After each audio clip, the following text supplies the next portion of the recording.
Une voix pour les accents. À la radio, le journaliste Jean-Michel Afati a conservé les intonations de son Pays basque natal dans le sud de la France. Une exception dans un paysage audiovisuel où il y a beaucoup de règles. Peut-on évoquer des sujets sérieux avec un accent du sud de la France, fait de la philosophie avec des intonations alsaciennes, développer une pensée profonde en parlant comme les gens du Nord? Longtemps, la France a répondu non. Le seul beau parler était celui des élites parisiennes et ceux qui rêvaient de s'élever socialement devaient l'adopter. Jean-Michel Afati est une exception. Avant lui, les journalistes qui avaient gardé l'accent du Midi présentaient le rugby, la météo ou les spécialités régionales au nom d'une loi très stricte.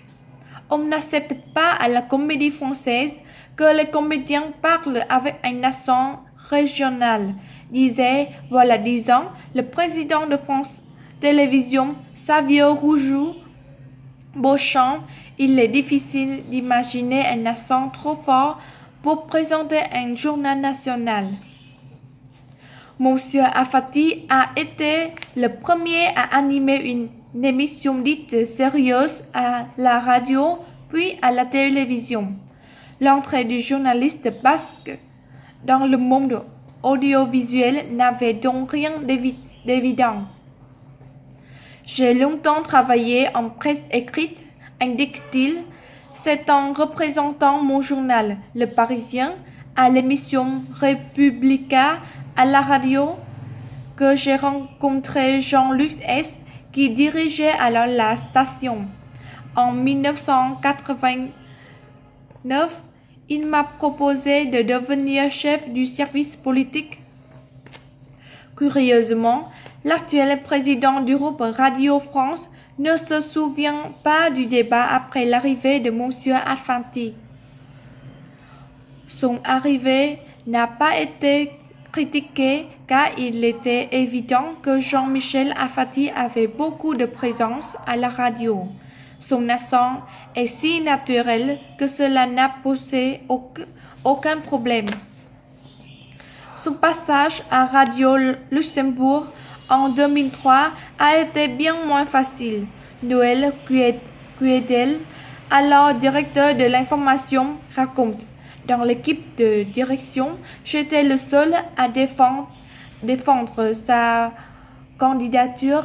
Personne ne discutait ses grandes qualités professionnelles, mais d'autres n'étaient pas d'accord. Son accent est tellement fort que l'auditeur va oublier ce qu'il dit. La politique est un sujet trop sérieux pour être confié à une intonation aussi chantante, etc.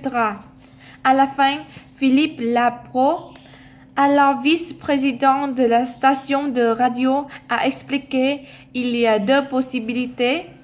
Soit son accent lui permettra d'être connu et ce sera très bien, soit on le trouvera ridicule et ce sera une catastrophe. Selon moi, le risque est trop grand pour qu'on le prenne. J'ai vraiment dû beaucoup insister pour être choisi, rapporte Jean-Michel Afati. Puis, il précise: je n'ai jamais cherché à corriger ou à accentuer mon accent. Je mets tous mes efforts et toute mon énergie exclusivement dans le travail.